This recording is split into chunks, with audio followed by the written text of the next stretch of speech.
Good morning, runners, and welcome to the first core strategy talk for the RBC Brooklyn Half. Back for the first time since it feels like 1845, but really it was only 2019, but we are back. 2022 coming at you live here. Runners, leave us your questions, leave us your shout outs. We want to know where you are listening from this morning on a beautiful Wednesday here in New York City. Very excited to be back. We have lots of stuff to go over. We're going to go over the core strategy mile by mile, give you some tips, give you some tricks, answer all your questions. Definitely want to hear where you're listening from today. So again, questions and shout outs, leave them there in the chat. We'll get to those shortly. Today I'm joined by my fellow coach, Roberto Manje, as well as New Balance rep and tech specialist, Matt Farell. Gentlemen, how you doing today? Yeah, doing really well. Excited about the race. As you say, it's the first time in seemingly not 150 years or whatever. Feels but like it. yeah, it's been a while. It's actually one of my favorite races of the year with a pre-party and everything. So yeah, looking forward to meeting the runners this week and imparting some wise wisdom. And yeah, how about you, Matt? Definitely excited to be back on the streets of New York, ripping down the avenues and streets. So I'm just excited to be here. Yeah. Excited to be here. Well, thank you so much for joining us today. I know we have lots of stuff to go through. Matt's bought some little show and tell for us. I think we'll get to that as we go through the day here. All kinds of great new apparel coming from our wonderful sponsor at New Balance.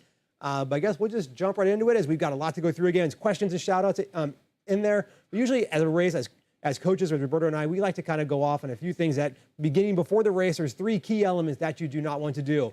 So I'm going to toss it over to Roberto. I think you got one of those to start off with. And we don't like to go out too fast. We don't like to try anything new on race day. And what else? We always say avoid the race before the race. So that essentially means, we're expecting 20,000+ runners, all descending into Brooklyn, some of them coming from Brooklyn, some of them coming from, other boroughs and even out of state. So, you want to make sure that when you pick up your race bib at your packet, later today, tomorrow, or Friday, you make sure you understand when you're supposed to start, what corral, what wave, your start time, and then if you're going to check baggage, if you're going to do that or not, and then kind of work backwards from that and to establish when you should be getting to the race. A lot of us want to try to get there and cut it as close as possible. We want to sleep in a little bit, but everybody has the same plan. You have to go through security regardless of whether you're checking a bag or not. So I prefer to give myself a little bit of extra time in the corral, waiting around. Yeah, there is a bit of nervous energy versus cutting it too close, getting there. And the last thing you want to do, which I've seen, not for me, but I've seen others, they get to their corral and the race has already started. So now they're weaving through people trying to catch up and they're 3, 4, 5 minutes behind. So avoid the race before the race. Know what time your corral, your wave starts. Work backwards from that. Make sure you get to Brooklyn with enough time. Exactly. Be like Roberto. Get there early. Yeah, I'm going to get there super early. Super early. And I know, Matt, you got some goodies to show us. One thing we always tell runners, we go to our expos, the Brooklyn pre-party is fantastic. New Balance is there with all kinds of great swag. Everyone wants to get their race swag. We want to say nothing new on race day. So kind of talk the runners through about that. Yeah, so when you show up to the expo, there's going to be a ton of free swag, like we're talking about, a ton of new stuff that you're going to see, but stay true to what you've trusted in the past, whether that's your footwear, your shorts, your singlet. Bring what works for you, and like we've been saying, don't try anything new on race day. Just lock in that trusted stuff that you've had and have worn before.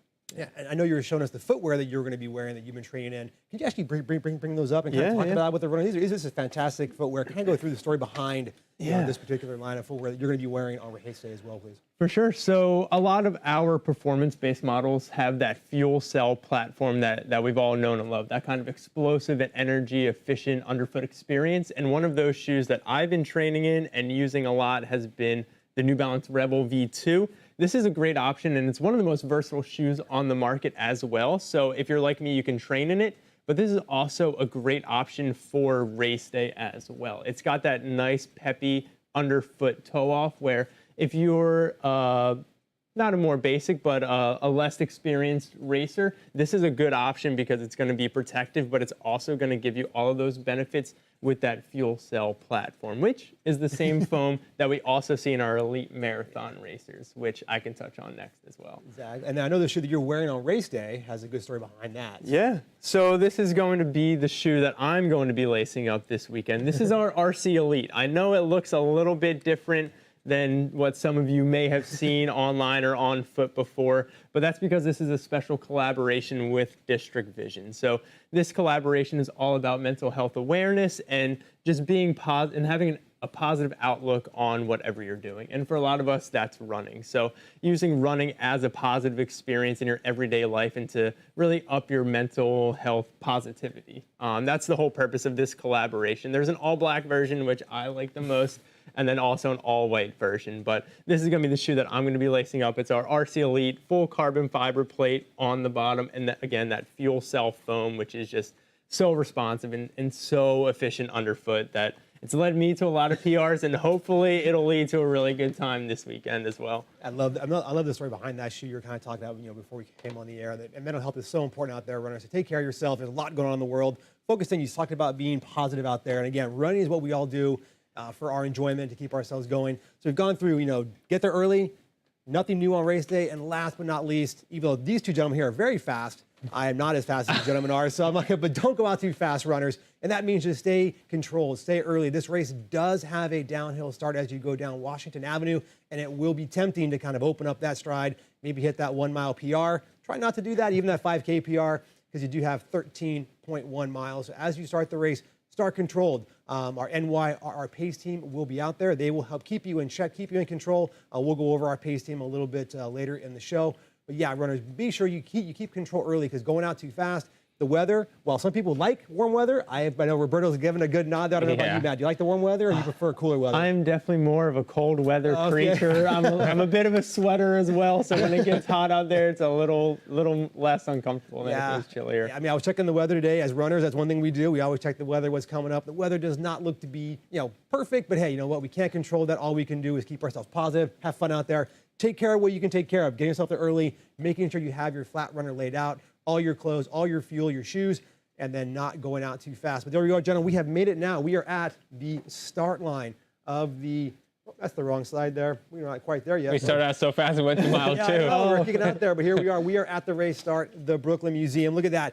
22,000 of you and your closest friends getting started here on Washington Avenue. As you make our way through, that's probably how it's going to look come Saturday morning out there, folks. I know, Roberto, you've done this race a few times. Talk about the start a little bit, the excitement that runners are going to have in that first little bit. Yeah, it's exciting. Any race start is exciting because many of us, like Matt, we train, but we don't usually train with thousands and thousands of people. That's natural. So, you're training, you're fit, and you're excited, and you have nervous energy, which, again, it's all good, but you really want to really compose yourself, because any race outside of a mile can't be won in the first mile, but it can certainly be lost in the first mile. And this race is known for producing a lot of fast times, and that's because it's predominantly flat and even a bit downhill. But the early miles, which we're kind of touching upon, including at the start, does include a little bit of climbing, especially in Prospect Park. So as you can see, the elevation profile there. So you want to make sure that you start out a little bit slower than even your goal pace. I've had the privilege of running this race and pacing this race for the last few years, obviously not in 2020, and every year that I've paced people, I've said, okay, what is your goal time? Let's say they want to average 7:20 per mile or what have you. We always go at 7:25, 7:30, because even though it feels like we're kind of giving the race away right out of the gate, we're actually kind of conserving energy for those early miles, avoiding zigzagging around people. And then once we exit Prospect Park, which again we'll touch upon, we really start to go after it and even negative splitting. So avoid going out too fast. And I also, another thing I like to say, there's 2 reasons people are going out faster than you. Number 1, they're faster than you, in which case, let them go. And number 2, they're going out too fast, in which case, definitely let them go, because one of the funnest things as a racer is seeing people in the latter miles. It's a bit sadistic, but, mile 7, 8, or in the marathons, mile 18, 20, whatever, you start to see people that you haven't seen in a couple hours, and that's because they went out too fast. So, don't be those people. Be the one passing people later on. It's good stuff there. I mean, definitely. As you go through, again, it's a downhill start. You're going to loop your way around, and we hit mile 2, Grand Army Plaza, as you make your way up and around Flatbush. This is the fun part of the race. I know, Matt, this is your first time running the race, right? So I'm sure you've run Flatbush before, but not like in a race situation. The race goes in both directions here. So as you go up, well, in your case, if someone's coming down, it'll probably be the front runners of the race with the lead vehicle, and we'll see you on our way up as you come down. But I guess it's the fun part of the race. We see our pace team here. We will have pacers out there ranging from 1:20 up to 3 hours. They are in every corral, both waves 1 and wave 2. Look for the pacers out there. They'll be wearing their pacing. The pace singlets you see here on the screen, and they'll have the pace signs. On the one side will be their pace per mile. The other side will be their finish time. So keep a lookout there for those pacers out there. They will keep you in control. That is their job. They are the best around. They know what to do. They know how to keep it in control. They point out where the water stations are. And again, the weather does look warmer. So as you hear the water coming up on your right with water and Gatorade, don't be shy on Saturday. Make sure you hit all of those spots on your way through. And this is one of my favorite parts of the course. I mean, you make your way around Grand Army. Again, it's a beautiful place. I mean, a lot of crowds are out here cheering you on. I know, Matt, when you probably make your way around here, you're probably feeling good, hopefully. Yeah, I mean, like we keep saying, that first mile is downhill, and you're going to have a lot of adrenaline for that first 15, 20 minutes of the race. So like you said, trust your pacers. If you're in one of those pacing groups, they're there to help you guys and just make sure that you get to the end at your goal pace. So yeah, don't let that adrenaline kind of take over your body in that first mile, because by the time you get to Grand Army Plaza, you're going to start to feel it in your legs a little bit, and then you're going to have to start being consistent with your paces. Definitely. And then before you know it, you'll be making your way over into beautiful and lovely Prospect Park. Roberto, I don't know, how do you feel about it? People always ask the hill in Prospect Park. Is it harder than, the runners that are local here to our area? Is it harder than the ones we see in Central Park? This or that? How do you feel about Prospect Park in general, and kind of as they make your way around through there? I really appreciate it, because Brooklyn is such a unique course that you spend the bulk of it, on a flat straightaway, counting avenues, alphabetical order. So, in Prospect Park, I feel like there's a good undulation. There's a little bit of uphill, downhill. You're going around a loop, and you're in a park, so it's a little bit familiar for those of us who train in Brooklyn, but even those of us who train and raised in Central Park. So what I will say in Prospect Park, you're there for miles 4 through almost 7 as you exit.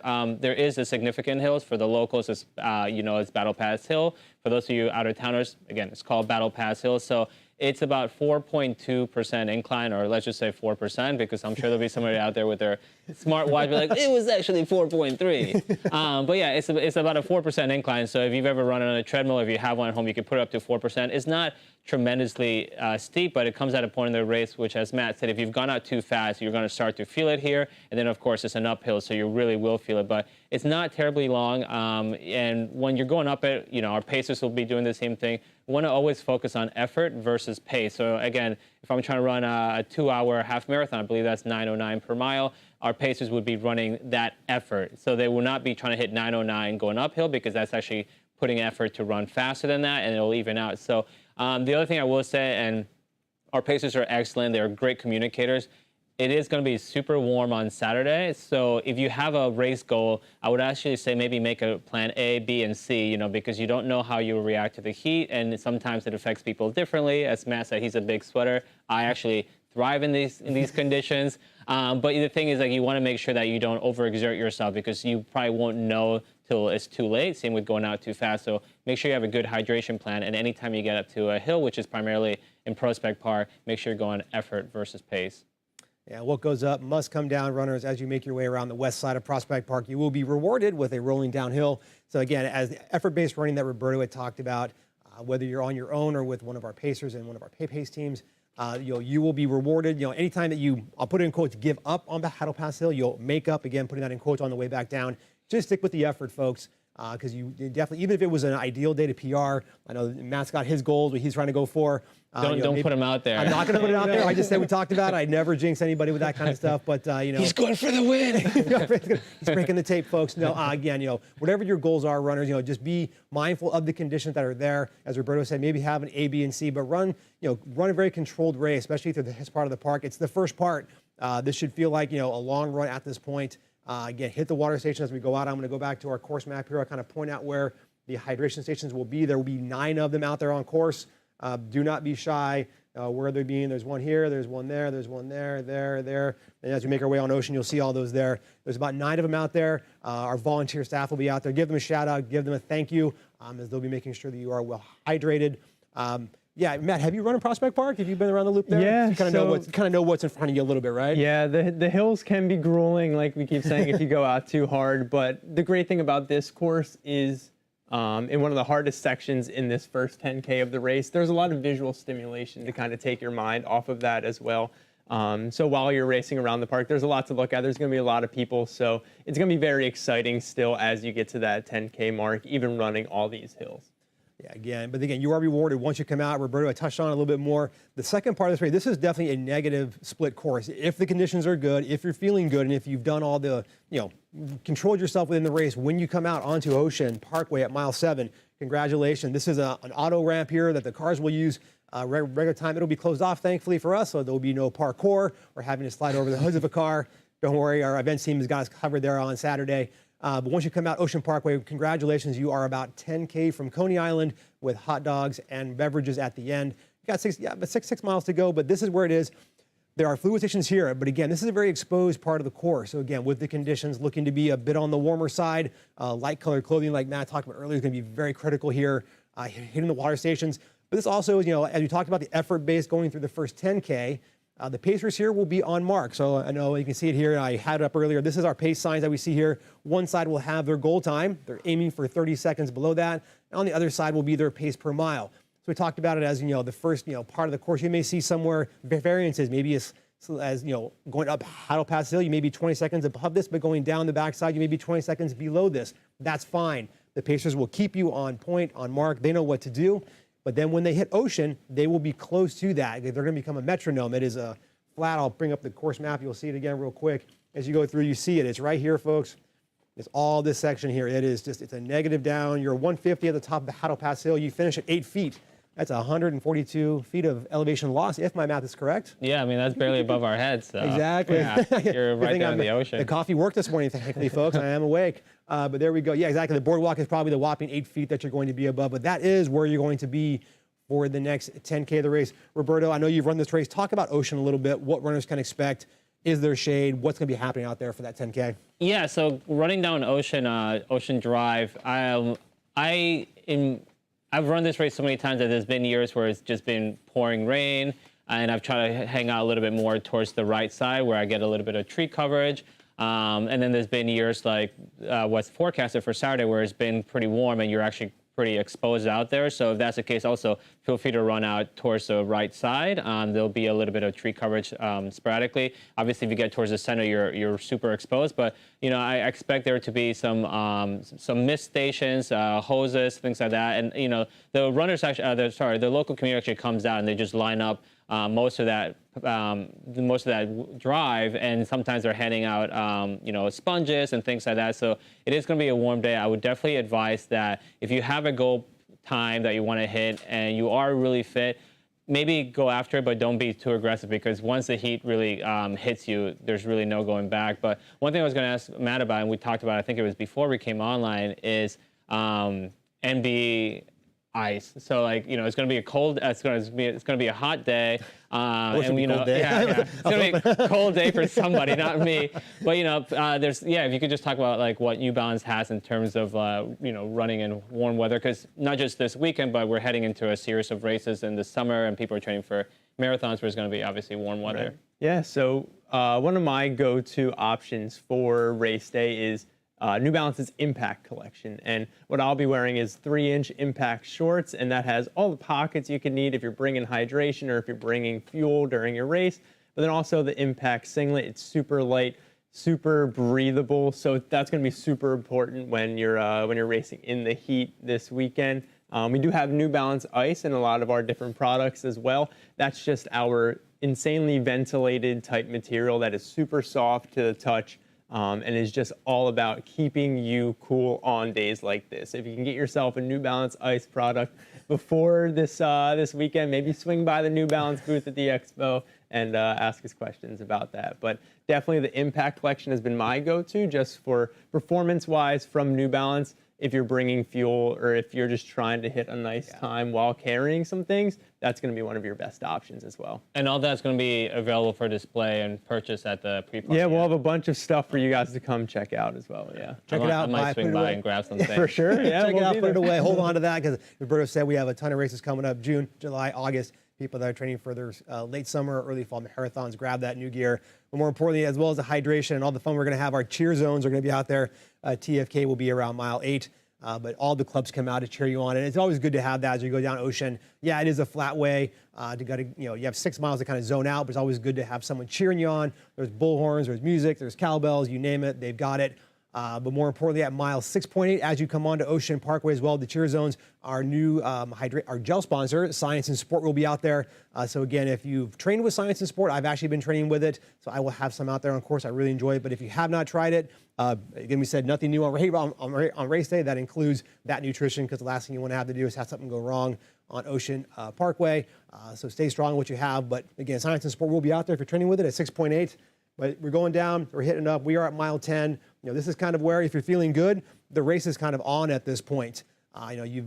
You got a 5K to go. You talked earlier on you do 5 and 10 and 5 and 10Ks. If you've got the effort, you've got the go. This is where you can kind of push it a little bit. If not, just enjoy the day. You've got a beautiful look as you go through. We talked about all the alphabet on the avenues. Roberto, is Avenue Z? Is that where we get to Coney Island, or do we got a little bit more? No, it's a bit deceptive. So you're running on Ocean Drive, and you just think that. I mean, first of all, it's super flat, and you can see so far in front of you that sometimes it's a little bit deceptive. So it is helpful to kind of, if you know your alphabet, you can just kind of go A, B, C, etc. So naturally you think, okay, when I get to the last letter of the alphabet, I got to be getting close or finishing. But unfortunately, it does not. This is a different alphabet. It ends at Z, and then it just continues to go. So you'll go a little bit past that, and then you'll make a gentle ride onto the Surf Avenue, and then you can really start to, I would say, focus on your kick.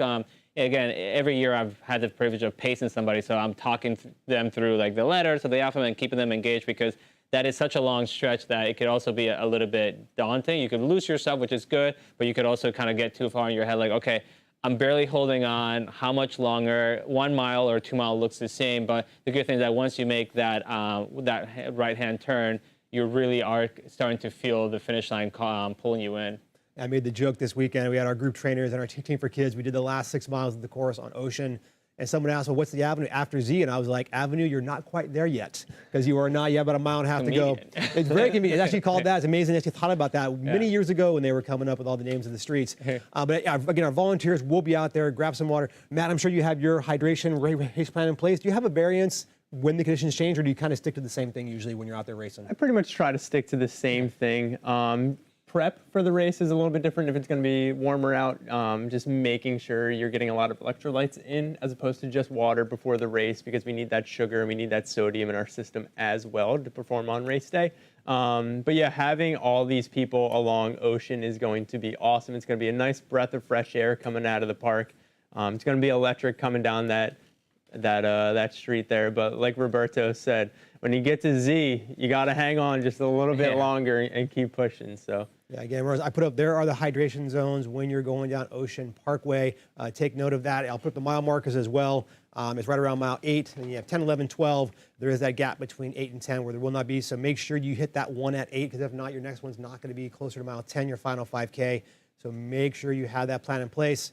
If you have questions about what hydration you're able to carry, please put those questions in the chat, and we'll get to those momentarily. But last but not least, gentlemen, we are on Surf Avenue. Roberto kind of hinted at it. We have made that right. Then you make your left on, I believe it's about around 20th, and we see the Cyclone. Roberto, there's a great picture of you from a few years ago coming through with a friend of yours. How much fun is this part of the race here? I was looking for myself. Yeah, you are there. That was you. I know another person you ran with a few years ago here. You look great. They were definitely pushing hard at the end here. But how much fun is it when you see that? Those, again, the visual points getting close to the finish line here of the race. Yeah, I mean, that's what's awesome. I enjoy all our races, but some races stand out just because of either the memories you've created by pacing different people, or also just the finish line. So right here, iconic Coney Island, you have the Cyclone, but also for many races, as you get close, I would say within a mile or so, you can start to kind of hear the announcer, and people are really starting to get amped up. That's the case here, except for like here, you're hearing people enjoying their Saturday morning in Coney Island. You're seeing the people around you like picking up, supporting each other, but then you're also hearing the announcers, and like the sound of that boardwalk, it starts to kind of creep because people get on it and you could kind of hear it. So yeah, so there you go. So you turn off there, and that's really where you start your kick. So for those new runners, a kick essentially means you change gears into your final sustained sprint to the finish. So you've been running a relatively consistent pace, or even gradually picking it up, and this is when you turn into your version of a sprinter. So you start to kick, you get onto that boardwalk, and as you can kind of see from the picture there, there's crowds lined up on both sides. The announcers are, saying, "Here comes so and so," and they're reading the bib numbers, and it's registered to you. So it's really cool, and obviously if you have friends and family, that they're tracking you at home or over there. So it's actually, again, such a cool way to finish. And me being an absolute beach boy, I just love that. I'm running, sprinting, and then to my left, there's the ocean. And again, on the day like Sunday, that's going to be so lovely. It's just a welcoming day. But again, safety first, because it is going to be warm for just about everybody on Earth other than me. And the Human Torch as part of the Fantastic Four. We love this kind of weather. But yeah, this gentleman here has the exact look that you want as you come through the finish line. Head up, arms out, feeling good. All of us want to get that time. We look down, if you do track yourself with a watch or with a phone, you tend to put your head down as you cross the finish line and stop, or you have your hand on there.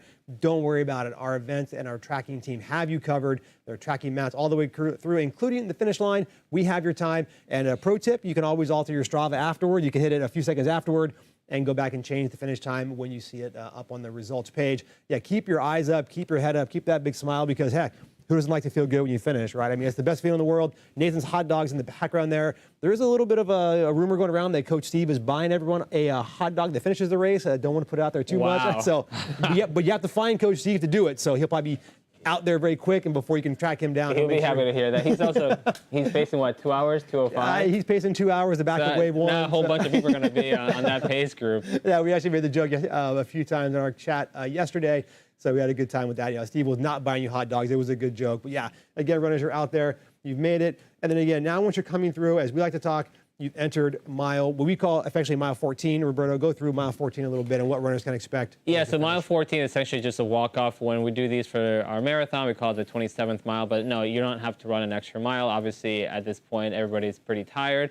But this essentially just means the walk-off. So you cross the finish line, and you're going to receive your bag from our partners, our Hospital for Special Surgery, or HSS. And a lot of us, especially on Saturday, are going to be tired, pretty dehydrated, sweaty. But what you want to do is start to drink immediately, even if you don't feel thirsty. And as Matt said, not just water, but something to replace electrolytes. And then obviously just eat a little bit. Recovery starts the minute you cross that finish line, so you have to start thinking about your next few days recovery, whether you have another race coming up or just want to, enhance that you bounce back pretty well. So eat a little bit. There'll be an apple, maybe a protein bar. And then, if you are checking bag, then you continue to go. But also if you have a plan to meet friends and family, again, with some of our races, especially like the big ones, there's something called self-full saturation, or just maybe your battery has been depleted. So make a plan with your friends and family of where you're going to meet. So there's family reunion, but there's also loads of other places there. So make sure you have that plan beforehand. And if they're tracking you, which hopefully they're as good friends and family, they are tracking you,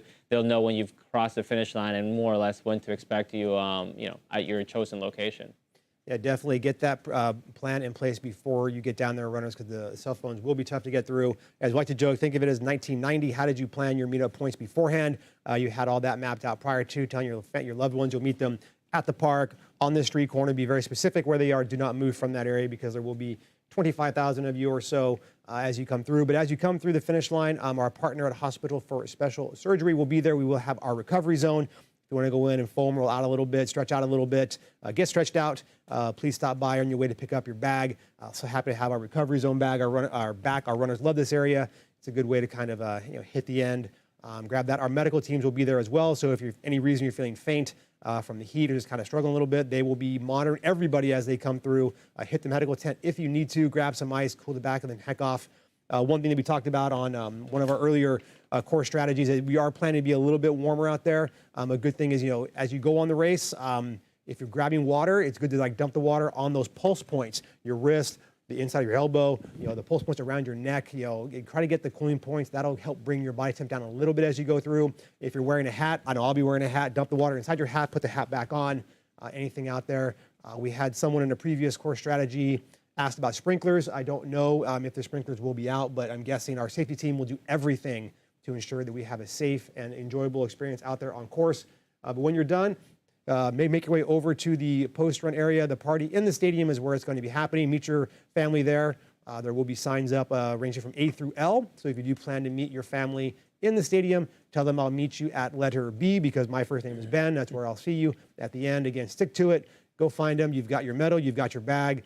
Kick up your feet. Have a hot dog. Have a beverage. You guys have post-run plans already set up? Or are you guys going to finish and just go home? I'm just looking forward to getting a hot dog and a beer afterwards. And celebrating your personal for. best, yeah. I mean, I imagine that, as was the case, I believe, in 2019, the last time we held this race, and we had not similar conditions, but good conditions. There's loads of runners who are just crossing the finish line, grabbing their medal, celebrating, and then making a dash for the beach, which is nearby. So I imagine with a day like we're going to have on Saturday, there'll be loads and loads of runners there. So, you know, Coney Island is going to be a beach party.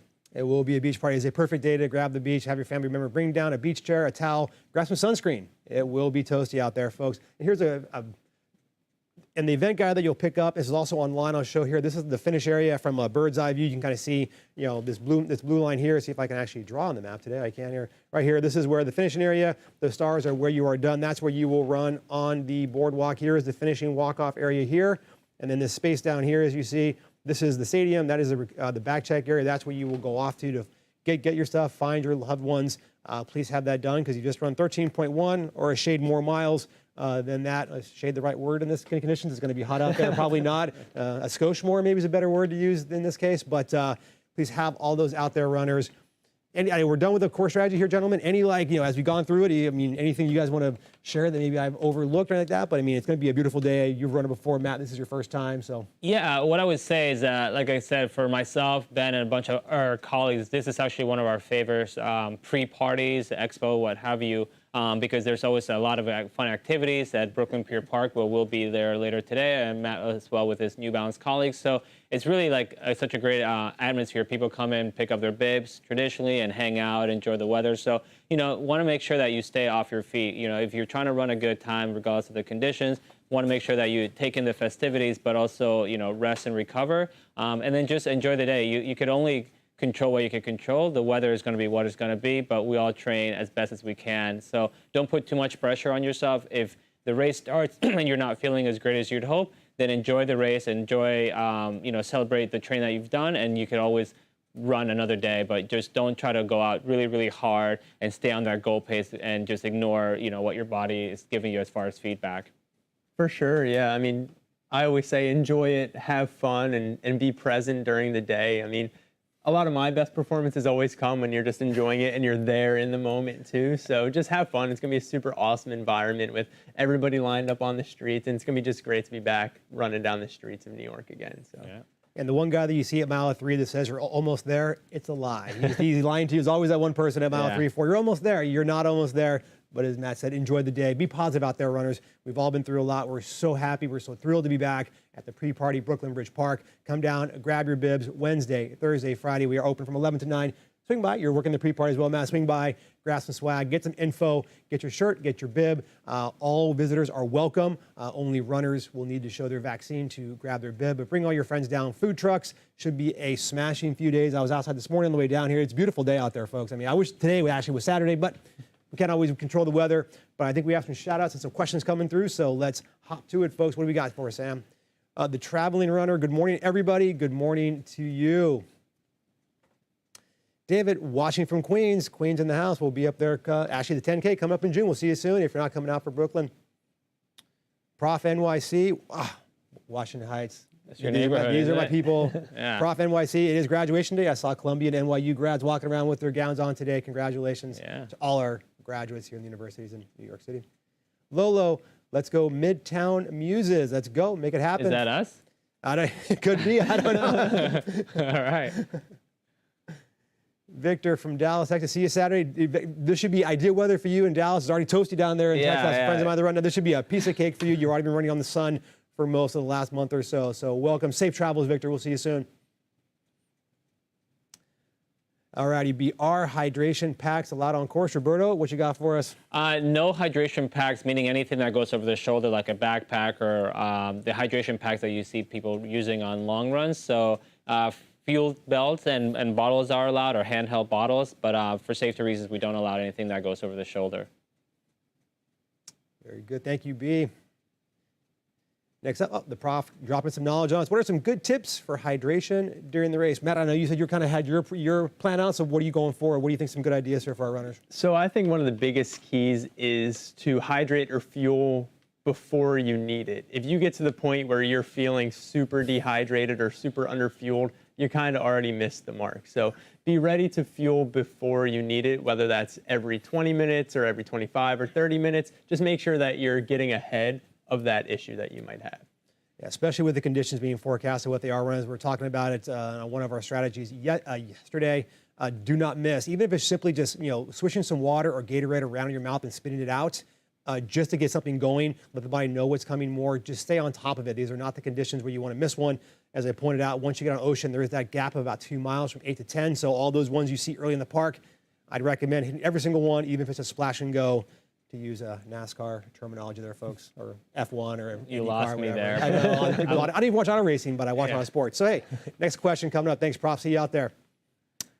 Swetha, hopefully I pronounced that correctly. Any tips on how to cope with heat on race day? I'll throw it over to the Human Torch, Roberto. What are you feeling like out there? That's funny that you sent it to me, because I'd be like, my tip would be like, just run and enjoy it. But, tapping into like my human side, yeah, I would just say, beforehand, try to stay as cool as possible. So if you are bringing a handheld bottle to drink, maybe bring an extra one just to like kind of sip a little bit, but also kind of pour on your back, your neck, your head, things like that. That way you can kind of stay cool, because you might be able to find shade in the morning. Granted, it will be a little bit cooler in the morning before you start, so that's kind of a saving grace. But also wear light color clothing. You have between today and Saturday, so you've been training really hard. You probably know what works for you as far as clothing. So make sure you wear light color clothing. As Ben said, he's going to be wearing a hat. Maybe you could wear a hat or a visor. But just also pour some water on your head before during the race as well. So when you get to the aid stations, they're usually maybe a city block long. So maybe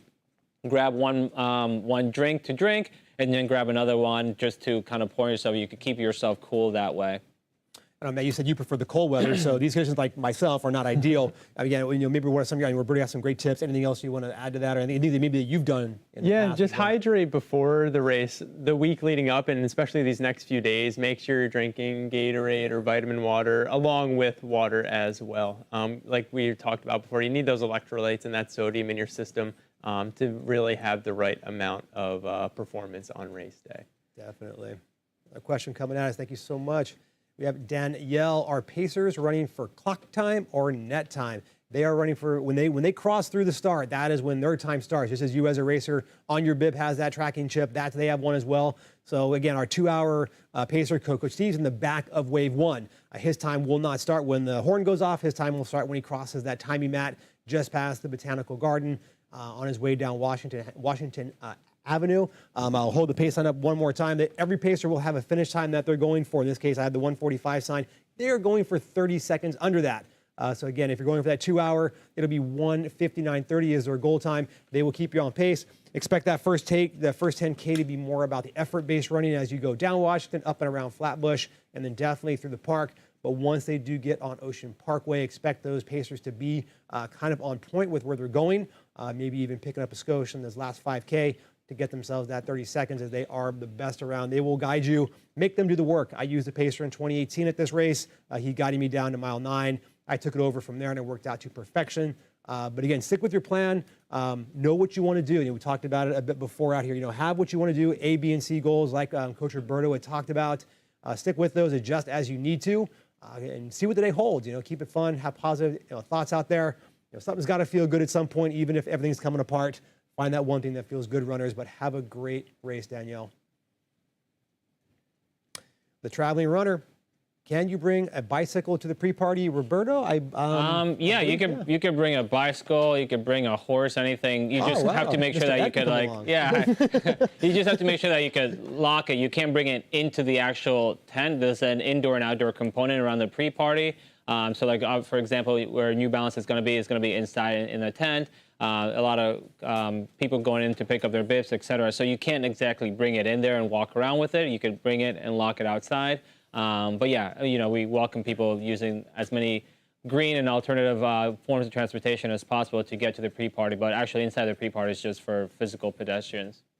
Definitely. And before we go to the next question, I know, Matt, you brought some other shoes along with you that are coming out in the summer and in October. And we talked about these. The first ones that are coming out first, as you said, is really good for a 5K or 10K shoe. You kind of go through what the runners have. I don't want to skip this. I was really excited about these shoes. I don't usually wear a carbon plate shoe. I'm very excited about these for sure. So we definitely have a new lower profile racing shoe coming out with that full length plate.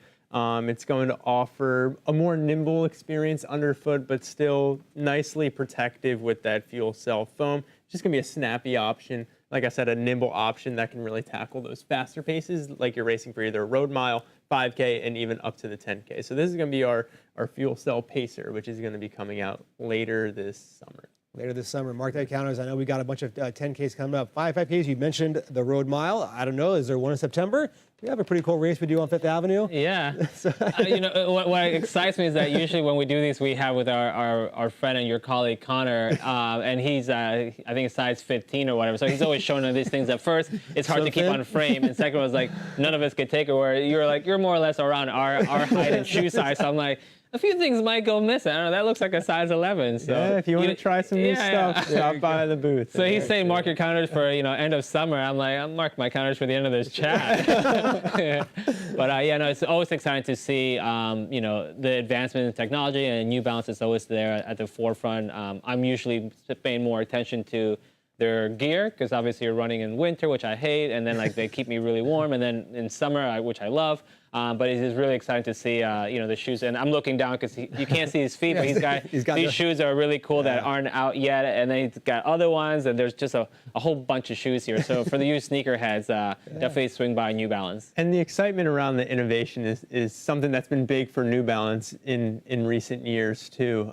We actually just opened up the new track up in Boston Landing, and there we have a whole state-of-the-art new research lab facility. So whether it comes to testing spikes or basketball product or soccer product or baseball, we have this brand new state-of-the-art facility with pressure points all on the floor and more cameras than you could ever imagine. So innovation has been one of the leading things that we're trying to focus on as a company. So definitely be on the lookout for a lot new, awesome product coming from New Balance, not only in the coming months, but in the coming years as well. It's really something cool to be a part of. Yeah, we heard a lot about that new space, so congrats to you all at New Balance. Is that open to the general public, or is there a component that is? It's not open to the general public. It's primarily just for putting on some of the top events around, and it can be converted into a full basketball court and soccer fields and everything like that. So it's mainly for events. So if we're putting on a track meets or basketball clinics or different kind of camps and stuff, that's kind of what the facility is going to be used for. I'll be sure it also has a by. concert hall as well too. So. All right, there you go. I'll swing by, play football or soccer, and then do karaoke and just shut down the house. Hey, that's what it's for. Bring down the value of it. We got more questions coming out as runners. Keep those questions coming in. Shout outs. What do we got here? Alexandra, would you recommend drinking electrolyte water in the morning before the race? It may fall under, but under nothing new on race day. What do you guys think? I would say, yeah. I mean, Matt's kind of covered this point a few times already, but fortunately, water within reason, and even electrolyte water or ion-infused water, there's a bunch of things out there, is something that most of us humans are familiar with. So when we say nothing new on race day, we primarily mean experimenting with hydration. Like, I've never had coffee in my life, so let me make sure the first time I have it is the night before the race or morning, for example. Or I usually have a bagel and peanut butter, and now before the race, I'm going to try French toast with whipped cream, for example. Like, things are a little bit more out of the norm. So a lot of us, we have 3 runners up here, myself included. We may all be able to run the same time, for example, but that doesn't mean that we could all have the same breakfast, even at the same time. So everybody's different, so really do what works best for you. And you've had probably a few long runs and you're training up to this, so it should be more or less the same. The long runs have been a dress rehearsal. So if you are used to drinking electrolyte-infused water or one of the sports drinks, then I would definitely do that. And even if you're not, you could always kind of cut it, as they say, where you drink, like, let's say I take a swig of Gatorade, and I don't drink that much, and I take a swig of water, I chase it, or I even cut it in a bottle and carry it with me. That way, it's a little bit less concentrated.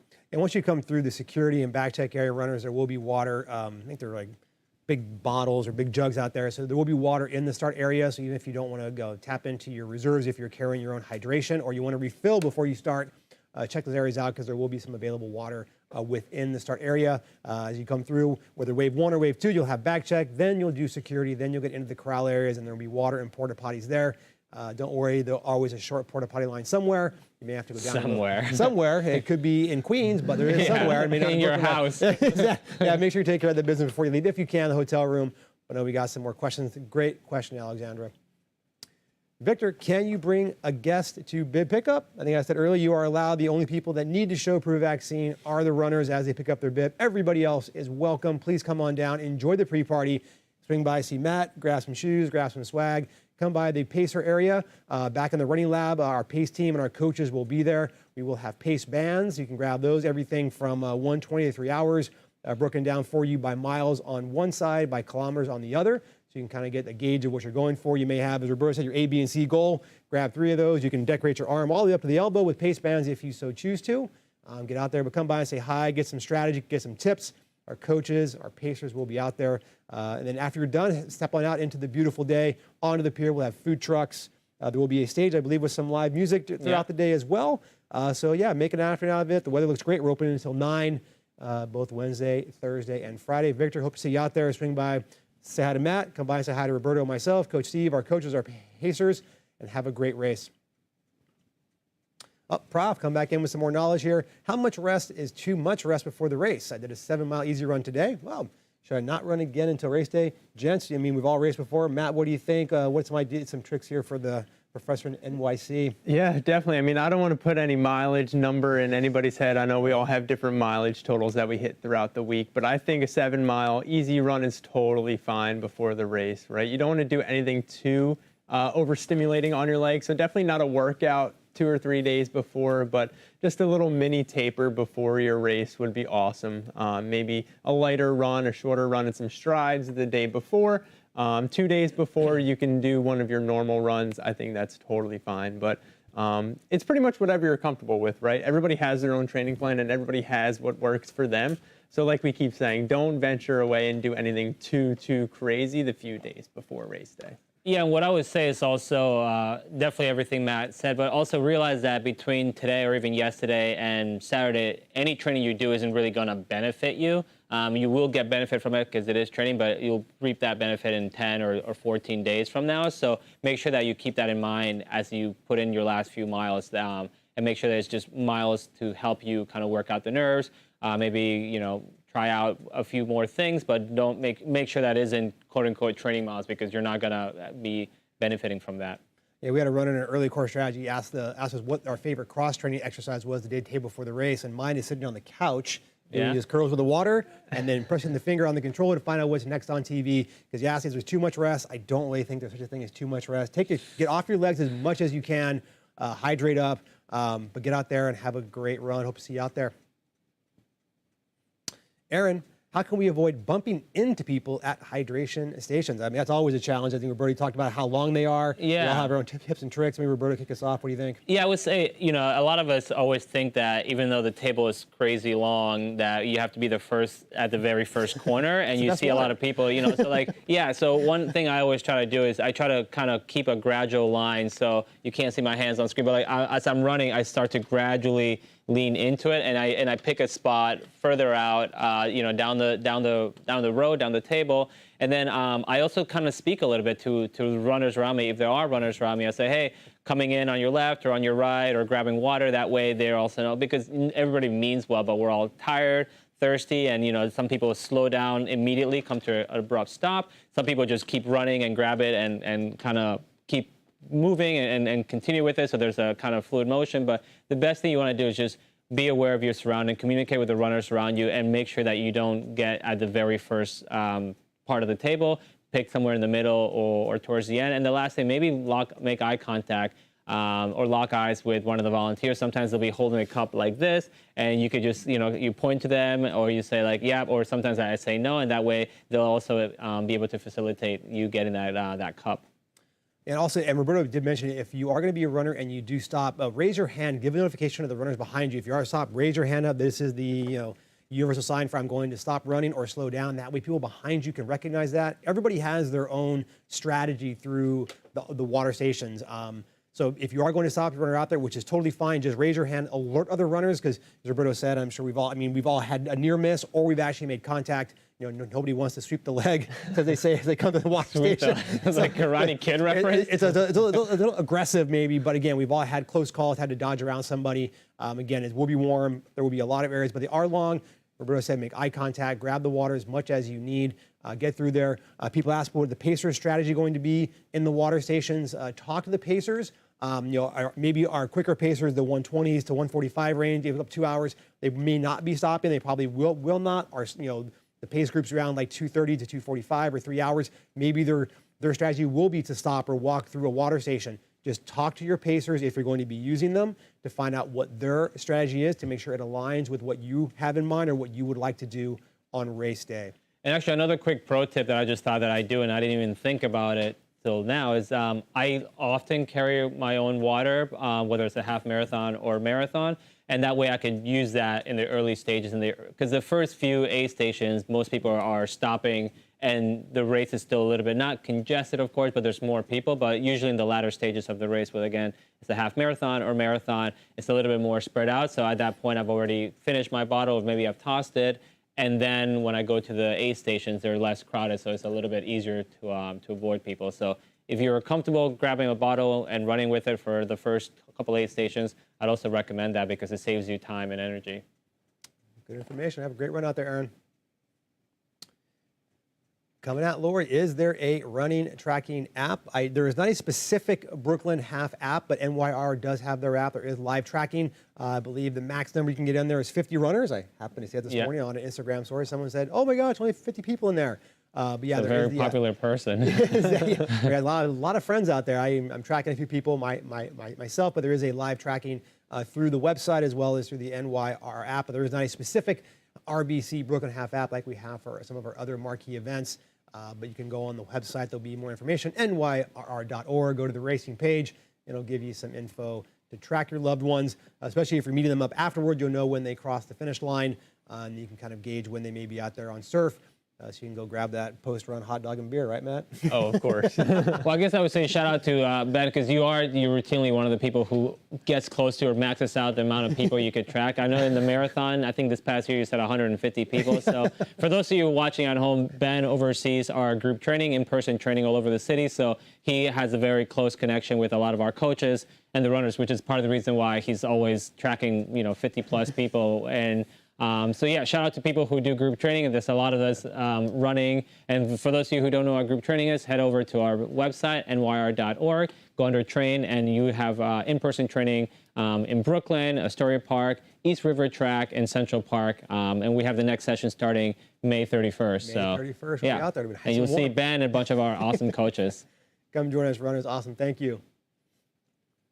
The traveling runner, Andy Beck. Any tips keeping sweat out of your eyes? That's a fun one, Matt. I was talking about hats earlier. Any other tips and tricks?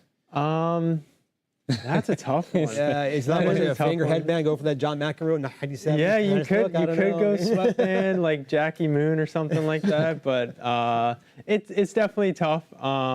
Sometimes sunglasses, if you have a tight pair of sunglasses to go over the eyes, that helps keeps the sweat out. But Tight, like cool, or yeah, well, both. Yeah.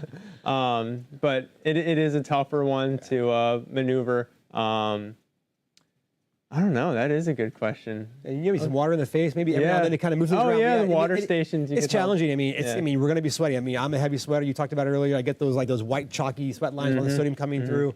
Yeah, you may have to figure some things out. I mean, at some point it just becomes, if you're sweating, it's a good thing. If you're not sweating, that's where I'd be more concerned. That's when you have some serious issues going on in runners. But keep it out of your eyes. Yeah, a hat. It was Galen Rupp a few years ago. He was doing, was it Brazil, where he had like multiple hats on course to keep him going through? Oh yeah, I think it was either the Olympics or Olympic trials. Yeah, I mean that's. I mean, I know the pros have different. Lord things knows out what there. he was doing. He was wearing many hats, proverbially speaking. Exactly. But you're able to have somebody give you 10 different hats. Yeah. We say nothing new in races, and now we're like, yeah, go out and run a hat every other mile. It'll be okay. I guess a little chafer on the hat. Yeah. Sweat out of your eyes. That's a tough one, especially in the conditions we're going to be having. But just maybe carry, like, if you have a washcloth or a rag you carry around with you to kind of dab off, but it's just going to be running with a towel. Yeah. I mean, what I would say, like, just like the sweatbands that you see from tennis players, you could do that. Also, like your top, your jersey could kind of, but usually just kind of wipe it away. You're usually aware when you're starting to sweat, but headband, as Matt said, works really well. And then like a sweatband, a wristband also helps. I know I've worn them in the past. You just kind of quickly dab your eyebrows and then keep going. Hope it works out for you. Sally, is there a 2-hour pacer in the first corral of Wave 2? The answer is 100% yes. We have a great pacer leading that in the front of Wave 2. Corral A, there is our pace team chart. You see it's kind of small. Take a picture of this runner, screen cap it. This will also is on the website, NYRR.org. Go to the RBC Brooklyn Half race page. The information is there. And then if you're coming to the pre-party, which you should be, to grab your bib on your way out at the running lab, our pace team will be there. These charts will be there as well. You'll be able to grab pace bands and all of these times that you see here from 1:20 to 3 hours. You see there, Tiger, fantastic pacer. Love her. She's so much fun. She's so energetic, keeps it really positive. She is in Corral A at the front of Wave 2. I'm in Corral A as well. The back of that, she'll be in the front. I'll be in the back. She's got 2. I got 2:05. We got you covered, runners. Coach Steve, as you see, he's in the back of Wave 1, 2 hour. He and Dominic. So again, if you're a Wave 1 runner looking for 2 hours, look for Steve and Dominic in Corral K and Corral L. But we have you covered. Coach Steve has done a fantastic job getting our pace team put together. Big shout out to him. Big shout out to all of our pacers who will be out there guiding you along the way. This is one of those days where, again, if you have some goals in mind, look at what's going on here. I want to give a special shout out to Dimitro, our 120. Yes, if you did not see it, he had a great story in the the New York Post this past weekend. He is part of our Ukrainian running club. He is an incredibly inspirational guy, and you see he's wicked fast also. Yeah, he's one of our sub-70 half marathoners in the local runners. Yeah, so. He is an incredible, great story. Big shout out to Dimitro, a big shout out to all of our pacers that are out there. Check them out. They'll be out there guiding you along the way, runners. Check out the pace signs, our lovely blue and white singlets. We'll be out there guiding you along the way. Jennifer, how long will the course stay open? Roberto, I think we have some information on that as usual. What do we got going on? I'm trying to think of the time off the top of my head. About 13:48, 13, like 14 yeah, it's like minutes-ish 13:45. So it's a little bit over 3 hours after the last runner has started. So as you saw, there's 2 waves and obviously loads of corrals. So hypothetically, if I'm in wave 2 at the very end, it would start when the last runner in that wave in that corral has started, and then the cutoff is about 3 hours. So again, for the marathon, it's about 6 hours off of the last runner. Same thing for the half marathon, except for it's right around 3 hours from when the last runner has crossed that start line. And the reason we do that is because we have obviously permits for the roads. We have to open it up, but a safety reason. But that doesn't mean that you can't finish if you're not within that. It just means that you might be moved onto the sidewalks and shoulders. But the good thing is that there's always a lot of people out there worried, am I going to be the last? Is the course going to be closed? The finish line will be open, and there's so many other runners around there and crowds and support, so no worries there. We'll see you in Coney Island, Jennifer. Do not worry. Looking forward to it. Brianna, how long before the race would you recommend warming up, especially with the heat? Matt, do you have kind of strategy for your warm up a little bit before the race? Yeah, definitely. I mean, with the warmer weather, it's not going to take too much for your body to really get going. I like to do between a 10 and 15 minute warm up about 45 minutes before race start time, 45 minutes to an hour, kind of give yourself that leeway. Don't have a structured plan because things might change, but about 45 minutes before, I like to do a 10, 15 minute jog. For some people, it's just a mile jog just to get the legs moving.